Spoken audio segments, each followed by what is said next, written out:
مریض ہمارے پاس شفٹ ہوا کہ یہ مختلف ہسپتالوں سے ہوتا ہوا ہمارے ہاسپٹل آیا. بالکل سوکھ کے وہ کانٹا ہوا تھا. 55-60 سال کا وہ آدمی تھا, بہت ہی پتلا دبلا, اور ہماری زبان میں یوزلی ہم کہتے ہیں بون اینڈ سکن, پانی کی شدید کمی اور برا حال. عمر اس کی 55-60 سال تھی. جو اس کے ساتھ ایک ہی لڑکی تھی وہ 20-25 سال کی تھی, اور وہ اپنے آپ کو اس کی بیوی بتاتی تھی. میرے جونیئر ڈاکٹرز نے مجھے راؤنڈ کرایا تو انہوں نے کہا جی کہ یہ فلاں وارڈ سے شفٹ ہوا ہے, اس کو 4 مہینے سے شدید دست لگے ہوئے ہیں, یہ کچھ بھی کھاتا ہے تو اس کو ڈائریا لگ جاتا ہے, اور اس کے سارے ٹیسٹ ہو گئے ہیں, گیسٹروسکوپیاں, انڈوسکوپیاں, بایوپسی, ہر چیز, اس کے کچھ نہیں آ رہا, تشخیص نہیں ہے. لیکن اب اس کی حالت اتنی بگڑ گئی ہے کہ یہ آئی سی یو میں شفٹ ہو گیا ہے, وینٹیلیشن کے لیے ہوا ہے, اور اس کو کوئی دوائی کام نہیں کر رہی ہے. بلکہ میرے ایک جونیئر نے مجھے کہا کہ جس وارڈ سے شفٹ ہوا ہے وہاں کی سینئر ڈاکٹر ایک ہیں, انہوں نے تنزن کہا ہے کہ ڈاکٹر صاحب نے کہو اینو صورت رمان سنانا, تو نہ تو ٹیسٹوں میں کچھ آ رہا ہے اور نہ کچھ آ رہا ہے. 4 ماہ سے ایسے ہے. تو جو ہسٹری ہوتی ہے, ہم جو ڈاکٹرز کامن چیزیں ہوتی ہیں وہ سارے پوچھتے ہیں. تو بچوں نے مجھے بتایا, جونیئر ڈاکٹرز نے, کہ نہ شوگر ہے, نہ یہ نہیں, وہ نہیں, فلانی. میں نے کہا کہ اس کا ایڈز کا ٹیسٹ کرا لیں. تو بچوں نے کہا کہ جی پچھلے سال اس کا ایڈز کا ٹیسٹ میو ہاسپٹل میں ہوا تھا, تب بھی اس کو اسی طرح ڈائریا لگا تھا, اور وہ نیگیٹو ہے, اور لیکن پچھلے سال پھر یہ ڈائریا ٹھیک ہو گیا تھا 2-3-4 ماہ کے بعد, پھر یہ بہت بہتر حالت میں ہو گیا تھا, لیکن اب پھر اس کو 4 ماہ سے یہ ہے, اور اب اس کی یہ حالت ہو گئی. اب یہ بے ہوش تھا, وہ خیر وینٹیلیٹر پہ چلا گیا, لیکن میں نے پھر بھی اس کا ایڈز کا ٹیسٹ بھیج دیا کہ بھیجو اس کا.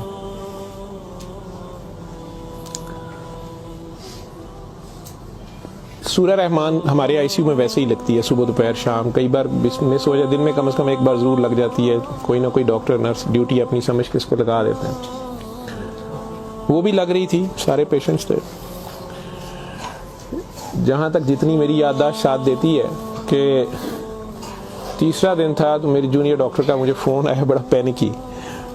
اس نے کہا کہ سر یہ پیشنٹ جو ہے اس کی حالت تو خراب ہی ہے, ویسے ہی ہے, بہتر نہیں ہو رہا یہ والا پیشنٹ, اس پہ اچانک ایک چینج آئی ہے کہ یہ سورہ رحمان جب بھی لگتی ہے, میں نے نوٹ کیا ہے, لیکن نرسز صبح سے بتا رہے تھے, لیکن میں نے یہ نوٹ کیا اب کہ جب بھی لگتی ہے اس کے ناک منہ سے, ویسے اس کے پائپ ڈالا ہوا تھا, پھیپھڑے, ہم سانس اس کو مشین, سانس والی مشین سے جو ہے نا وہ اس کے لیے پائپ ڈالا ہوا تھا, ناک میں بھی ایک نالی تھی معدے کے لیے, بے ہوش تھا. اس نے کہا جی اس کے ناک میں سے سنڈیاں ابلنا شروع ہو جاتی ہیں باہر کو, اور نرسز اس کے اوپر ڈیوٹی کرنے سے تنگ ہو رہے ہیں. تو اب سکر ایک مشین ہوتی ہے جس سے ہم مریض کے اندر سے ایک بلغم نکالتے ہیں جو نیگیٹو پریشر سے سک کرتی ہے. سر اس کو ہم سک کرتے ہیں, لیکن یہ نہیں سمجھ آ رہی کہ یہ کہاں سے آ رہے ہیں. میں نے کہا اس کے معدے سے کھینچ کے دیکھیں, انہوں نے کہا جی ادھر سے نہیں آ رہے. میں کہ ان کی سانس والی نالی سے آ رہے ہیں, کہ اس میں سے بھی نہیں آ رہے. لیکن جب سورہ رحمان بند کرتے ہیں یہ ختم ہو جاتے ہیں, یہ باہر نظر نہیں آتے. یہاں ہماری ہڈیوں میں خالی جگہ ہوتی ہے, انہیں ہم سائنس بولتے ہیں ڈاکٹرز. میں نے کہا یار پھر اس کے یہ سائنس سے آ رہے ہیں, اور میڈیکلی ہم اسے میگٹس انہیں کہتے ہیں. ہم شوگر کا مریض بچڑا آخری سٹیج پہ, کئی بار اس کے زخم بہت خراب ہو جائے تو اس میں کیڑے کئی بار پڑ جاتے ہیں اس طرح. لیکن یہ چیز میں نے نہیں سنی تھی, اور نہ ہی اس کی کوئی, نہ وہ شوگر کا مریض تھا نہ کچھ اور تھا. میں نے ڈاکٹر صاحب سے کہا کہ آپ جو ہے نا اس کا یہ تو اب اینٹی بایوٹکس جا رہی ہیں, سارا کچھ جا رہا ہے, ویسے اس کے ایڈز کے ٹیسٹ کا پتہ کریں وہ کب تک آئے گا. تو مجھے لگ رہا ہے کہ اس کی قوت مدافعت کوئی نہیں ہے, اور یہ کیڑے اس طرح پڑ گئے, لیکن اس کے علاوہ کوئی اور رشتہ دار اس کا ہے ہی نہیں ہے, اور وہ کوئی چیز لا بھی نہیں رہی. دوائیاں بھی ہم نے خود اپنے فنڈ سے شروع کر لی ہیں. اس کا کرنا کیا ہے؟ اور مسئلہ یہ ہے کہ یہ جس وقت سورہ رحمان لگتی ہے تو یہ کیڑے اس کے اب تو آنکھوں سے بھی کچھ نکلے ہیں, تو اس کے ناک اور منہ سے ابلنا شروع ہو جاتے ہیں. لیکن جب ہم بند کرتے ہیں تھوڑی دیر بعد وہ منہ میں کہیں نظر نہیں آتے. تو ہمارا یہ خیال تھا کہ سورہ رحمان بند کر دیتے ہیں. اس کی بیوی نے بھی کہا کہ یہ تم لوگ پھر بند کرو, پتہ نہیں کیا تم لوگ لگاتے ہو. تو وہ جو ہماری نان مسلم سسٹر تھیں, انہوں نے اسے کہا کہ میری بات سنو, مجھے نہیں پتا اسے کیا بیماری ہے, لیکن وہ اسے پریئر کہتی تھی. انہوں نے کہا جب یہ پریئر لگتی ہے نا یہ کیڑے اس کو چھوڑ کے بھاگتے ہیں, ٹھیک ہے. تو میں تو کہتی ہوں اس کو 24 گھنٹے یہی سنائی جاؤ. جب میں نے یہ باتیں سنی تو خیر میں نے کہا کہ اس کی بیوی کو کہو کہ وہ رپورٹ کا یا ہمیں رسید دے دیں, ہم خود اپنے طور پہ پتہ کر لیتے ہیں. تو میرے راؤنڈ کرنے کے بعد وہ بندی خود ہی آ گئی میرے پاس. مجھے نہیں پتا تھا کہ وہی سسٹر نے اس کی بٹھا کے کہیں کاؤنسلنگ کی تھی. اسے انہوں نے کہا کہ اس کو ہمیں شک ہے کہ ایڈز نہ ہو, کہ اس کی قوت مدافعت نہیں ہے, اس طرح کیڑے اس کو پڑ گئے ہیں, کچھ ہو گیا, شاید کمزوری سے ہو گیا, بیماری کی کمی سے ہو گیا. تو یہ اس کا ہم پتہ کرنا چاہ رہے ہیں. ادروائز تو جو دوائیاں ہیں وہ وہی رہنی ہے. کچھ طرح کی اس نے بات کی, کہتی کہ وہ ڈر گئی ہے تھوڑی سی, اور وہ کہتی میں نے بڑے ڈاکٹر صاحب سے کوئی بات کرنی ہے. بہرحال اب مجھے جتنا یاد ہے, میں 1 سال بڑی سوچا ہے اس کے اوپر کہ میں اس کو بیان کروں یا نہ کروں لوگوں کے سامنے. اس عورت نے بڑی خوفناک کہانی مجھے سنائی. جب اسے یہ ڈر پڑا نا کہ اس کو ایڈز نہ ہو اور اس کو نہ ایڈز لگ گئی ہو, اب وہ مجھے کہنے لگی ادھر کمرے میں آ کے کہ ڈاکٹر صاحب یہ جو میرا میاں ہے نا یہ اصل میں جادوگر ہے. میں نے کہا آپ نے تو پہلے دن لکھوایا کہ یہ رکشہ چلاتا تھا اور رکشہ ڈرائیور ہے. اس نے کہا جی یہ رکشہ ڈرائیور تو ہے لیکن یہ جادوگر ہے, کالا جادو کرتا ہے, لیکن کرتا قرآن سے تھا. مجھے ہنسی آ گئی, میں نے کہا یہ قرآن سے کالا جادو کیسے ہو سکتا ہے. بہرحال ٹو کٹ اٹ شارٹ, اس عورت کی ہمارے وہ ڈاکٹرز نے مجھے, چونکہ وہ ویڈیو میرے پاس وہ صرف پڑی ہے جس میں وہ کیڑے پلیٹ میں ہماری اسے ڈش کہتے ہیں اس میں وہ نکال کے وہ ڈال رہے تھے, تو مجھے انہوں نے بھیجے کہ اس کا کرنا یہ کیا ہے. پہلی رات جب انہوں نے مجھے میسج کیا رات کو واٹس ایپ پہ, تو وہ ویڈیو میرے پاس پڑی ہوئی ہے. اور نے مجھے بتایا جی کہ میں خود کسی کی بیوی تھی, اس کی ماں مجھے بڑا تنگ کرتی تھی اور میں چاہتی تھی کہ یہ میرے انڈر آ جائے. مجھے کسی عورت نے, دوسری نے بتایا, ہمسائی نے بتایا کہ یہ خامن تمہارا غلام ہو جائے گا, تم اس کے پاس چلی جاؤ. باقی تفصیلات میں نہیں جاتا. جو کچھ اس نے مجھے بتایا, اس نے کہا جی کہ یہ اس کا جادو کا توڑ ہی نہیں تھا اور اس کا کام لازمی اس کا ہوتا تھا, یہ جیسے بھی کرتا تھا.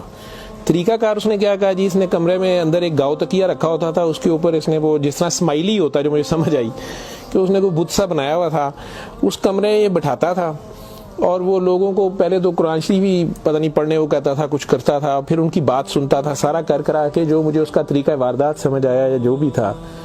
اس نے کہا جی کہ جو غرض مند ہوتا تھا نا, وہ دیوانہ عورتیں بڑی دیوانی ہوتی تھیں, ٹھیک ہے, یا ینگ لڑکے لڑکیاں کہ میری وہاں شادی ہو جائے, وہاں ہو جائے, اولاد ہو جائے, کئی لڑکے آتے تھے. تو جو اس نے سب سے گندی بات مجھے بتائی, بڑی فضول جو اس کی حرکت تھی یا جو بھی, وہ اسلام تو ہو ہی نہیں سکتا.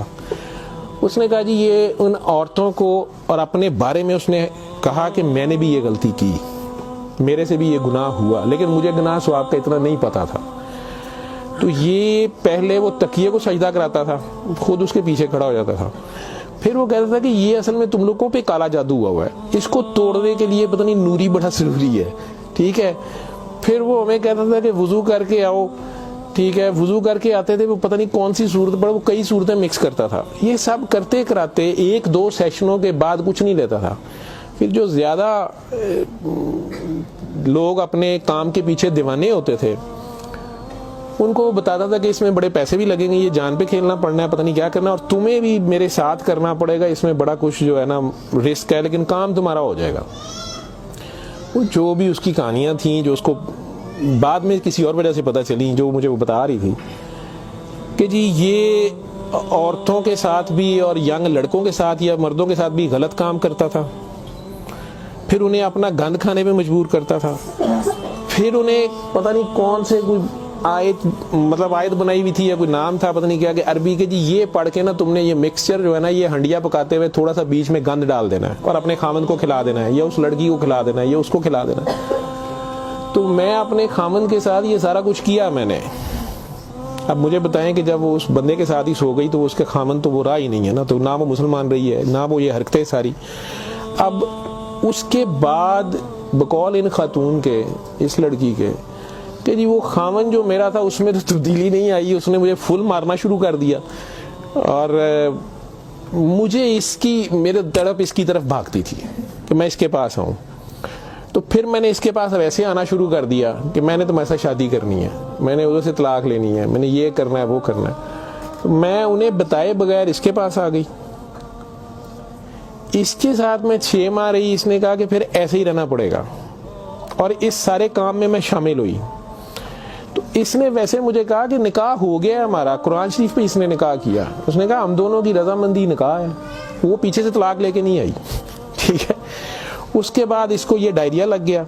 ڈائریا لگنے کے بعد یہ کہتی ہے کہ جی میو اسپتال میں جب ہم تھے 4 مہینے ہمیں ہو گئے, اور برا حال تھا اس کا پچھلے سال.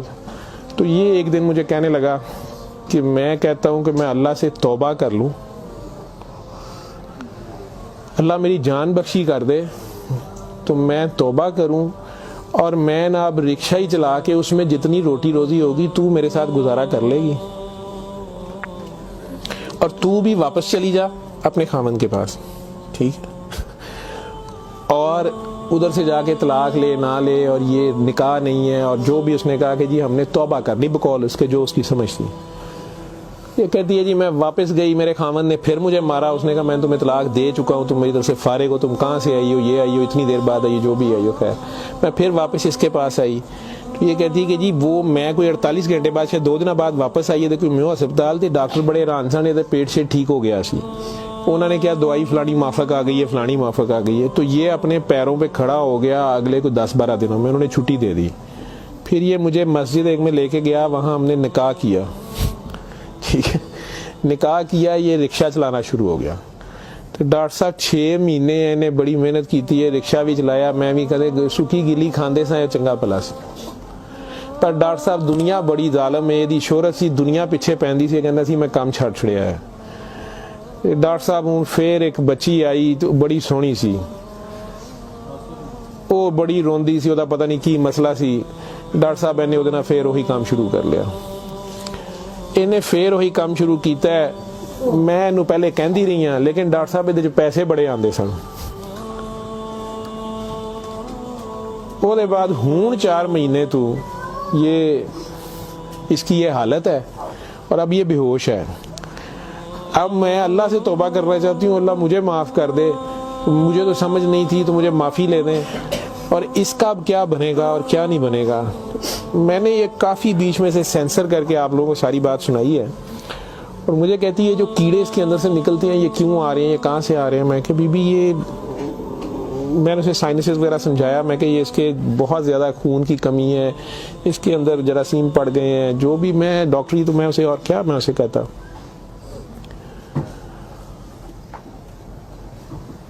اور اس وقت ساری بات سنا کے تو اس نے وہ رپورٹ اندر سے نکالی, اور مجھے کہتی ہے جی یہ رپورٹ میں تو اس کو HIV کی رپورٹ تھی کہ جی وہ اتنے رپورٹ والے مینوں کہا ہے کہ ڈاکٹر صاحب فوراً جا کے دیو, تو تسی وہ لیبارٹری میں کہیں پوچھتی رہی.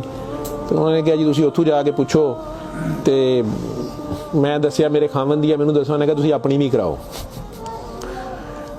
تو ڈاکٹر صاحب یہ رات دی میرے کول ہے, تو مینوں تو نہیں بیماری ہوئے گی, میں سورۃ الرحمان سن لا. میں نے کہا جی آپ بھی سنیں, 7 دن سنے, میں آپ کو کیا کہہ سکتا ہوں. 1 دن وہ اور زندہ رہا, بندہ مر گیا. آخر تک اس کے کیڑے وہ آتے رہے اسی طرح. جب بھی وہ سورہ رحمان لگتی تھی وہ ایسے ہوتا تھا جیسے ابلتے تھے باہر کو, ناک سے اس کے, مطلب وہ 1-2 نہیں ہوتے تھے کہ جنہیں آپ پکڑ کے سائڈ پہ کر دیں. میں نے بتایا نا کہ وہ سکر مشین رکھ کے, تو اس سے وہ سکر میں ہم سک کرتے تھے اس کو سارا, وہ مشین میں جاتے تھے, لمبی سنیاں اس کی, ناک سے منہ سے. اور آخر میں وہ عورت بھی اس کی ڈیڈ باڈی لینے میں بھی تیار نہیں تھی. نہیں جی یہ میں انہوں کتنے دباں گی, یہ وہ. میں کہ نہیں اب اس کو یہ تو آپ نہیں لے کے جانا, ہم ہاسپٹل سے ہم اور کیا کر سکتے ہیں. اللہ جانے کی سال پرانی بات ہمارے ہاسپٹل میں رہ کے گیا ہے پیش. اول تو مسلمان نہ جادو کر سکتا ہے, اگر وہ جادو والا علم کہیں سے سیکھ بھی لیتا ہے یا اپنے طریقے سے وہ سمجھتا ہے وہ جادو کر رہا ہے, تو وہ مسلمان نہیں رہتا. ایک چیز, قرآن کو ہی لوگ مس یوز کرتے ہیں, ناپاک حالت میں غلط طریقے سے بڑا کچھ کرتے ہیں, اور کئی بار ہم ناسمجھی میں بھی اپنا خسارہ بڑھاتے ہیں, ہمیں سمجھ نہیں ہوتی اور ہم کچھ چیزیں کرتے ہیں. قرآن خود کہہ رہا ہے کہ اس سے مومن کے لیے شفا اور رحمت ہے، اور ظالم اسی میں سے اپنے لیے خسارہ بڑھاتے ہیں۔ اپنی جان پہ ظلم کرنا بھی ظلم ہی ہوتا ہے۔ تو اول تو مسلمان جادو نہ کر سکتا ہے، نہ کسی دوسرے پہ کرواتا ہے، اگر دوسرے پہ بھی کرواتا وہ مسلمان نہیں رہتا۔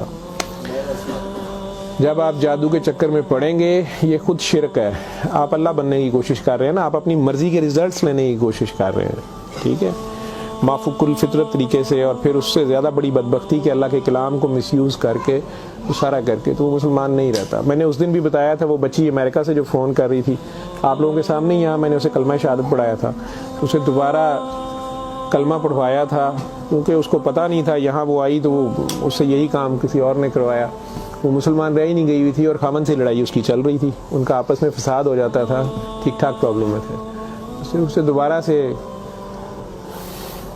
باوضو ہو کے آپ کلمہ پڑھیں، زندگی میں اگر ایسی کبھی غلطی کر دی ہے تو اللہ سے معافی مانگیں اور دوبارہ سے کلمہ پڑھ کے مسلمان ہو۔ دوسرا، اگر آپ میں سے کسی کو وہم ہے کہ آپ لوگوں پہ جادو ہے تو کسی بابے کے پاس جانے کی ضرورت نہیں ہے۔ یہ تو فٹافٹ آپ لوگ کہتے ہیں کہ جادو برحق ہے، اور جی جادو نبی کریم صلی اللہ علیہ وسلم پہ بھی ہو گیا تھا۔ نبی کریم صلی اللہ علیہ وسلم نے اس کو کیسے توڑا تھا، انہوں نے کیا طریقہ بتایا ہے؟ ایک بار سورہ فلق، ایک بار سورہ ناس، یا آپ 3 بار سورہ فلق 3 بار سورہ ناس پڑھ لیں، جادو ختم ہو گیا۔ اعوذ باللہ من الشیطان الرجیم پڑھتے ہی ختم ہو گیا ہے۔ ویسے تو مسلمانوں پہ تو ہوتا ہی نہیں ہے، میں نے سورہ مومنون کی 89 آیت بار بار ریفرنس دیا ہے، میں کسی بحث میں نہیں مذہبی میں پڑھنا چاہتا، اللہ بڑے واضح طریقے سے اس میں بتا رہے ہیں کہ ان سے پوچھو، سورہ مومنون میں 84 سے 89 تک، ان سے پوچھو کہ آسمان اور زمین کا مالک کون ہے، یہ سارا کچھ کس نے بنایا، یہ فوراً کہیں گے اللہ نے۔ ان سے پوچھو تمہاری زندگی اور موت کا ہر چیز کون فانی، کہیں گے اللہ نے۔ ان سے پوچھو پھر تم کہاں سے جادو کر دیے جاتے ہو، جب ہر چیز کا مالک وہ ہے تو پھر یہ جادو تم لوگوں پہ کہاں سے ہو جاتا ہے؟ یہ ہماری اپنی سوچ میں ہوتا ہے۔ 99% لوگ تو سائیکی کے مریض بنے ہوتے ہیں، اور یہ اصل میں آپس کی نفرت ہوتی ہے، ہماری آپس کی نفرت، حسد، کینے، بغض، لالچ، ہوس، یہ جو ہماری سوچ کی لہریں ہیں یہ ضرور ایک دوسرے کو ڈسٹرب کرتی ہیں۔ یہ نظر لگ جاتی ہے، ماں کی نظر اپنے بچے کو لگ جاتی ہے، پیار سے ہی دیکھ لیں، اس کو زیادہ انرجی چلے گئی، بیچ میں ماشاءاللہ نہیں کہا، فوکس اللہ سے ہٹا، بچے پہ گیا آپ کا، تو اللہ کے ریفرنس سے اس بچے کو دیکھیں کہ ماشاءاللہ میرا بیٹا کتنا پیارا، تو پھر نظر نہیں لگتی ہے۔ یہ باتیں آپ کو سمجھائی گئی ہیں، اس فوکس آپ کا اللہ رہے۔ نعوذ باللہ نعوذ باللہ نعوذ باللہ، کئی بچے میرے ساتھ زیادہ پیار سے جب زیادہ چلتے ہیں، آپ اللہ ہیں، نعوذ باللہ میں اللہ کیسے ہو سکتا ہوں؟ پھر انہیں میں کہتا ہوں کہ بیٹا یہ کفریہ کلمہ ہے، کسی بات سے کوئی بندہ مدتوں سے پھنسا ہوتا ہے، اس میں سے نکلتا ہے، کئی بہت بڑی بات کر دیتے ہیں۔ ہوش کے لوگ نہیں ہوتے ہیں، جب تک ہوش میں نہیں ہوتے ہیں تو اس وقت تک تو ان پہ حد نہیں لگتی، لیکن جب ہوش آ گئی ہے اس کے بعد یہ بات کفر میں آتی ہے، اور اللہ یہ برداشت نہیں کرتا۔ آپ ناسمجھی میں بھی کر رہے ہو، بچہ ناسمجھی میں بھی الٹی سیدھی حرکتیں کر رہا ہو تو ماں تو کان پکڑ لیتی ہے، اس نے بھی اسے سکھانا تو ہوتا ہے، اسے ثابت تو کرائے گا، پہچان تو کرا کے چھوڑے گا اللہ کون ہے، اللہ کہاں ہے، ٹھیک ہے۔ آیت الکرسی کا مطلب ہے کرسی کی نشانی، کرسی کا اشارہ، ٹھیک۔ جب آپ خوف کی حالت میں ہیں تو وہ پڑھ لیں، یا آپ کو لگتا ہے کہ ہمیں کوئی مسئلہ نہ ہو تو پڑھ لیں، تو اس کا مطلب یہ نہیں ہے کہ وہ آیت الکرسی کے لفظ یا آیت الکرسی کے وہ آپ کی حفاظت کرتے ہیں، اس کا مطلب کیا ہے؟ عربز کو تو پتہ چلتا تھا پڑھتے ہوئے کہ وہ کیا کہہ رہے ہیں، تو وہ ساری اللہ کی حمد اور اللہ کی شانیں بیان ہو رہی ہیں۔ تو کرسی کی بات ہو رہی ہے کہ کرسی زمین و آسمان پہ ہر طرف وہ ہے، تو اصل میں تو کرسی والے کی بات ہو رہی ہے، تو جو کچھ کرنا ہے کرسی والے نے کرنا ہے، تو اگر کرسی والے سے آپ کا دھیان ہٹ گیا، ٹھیک ہے، تو آپ کرسی کی پوجا شروع ہو گئے، تب بھی پھنس گئے آپ۔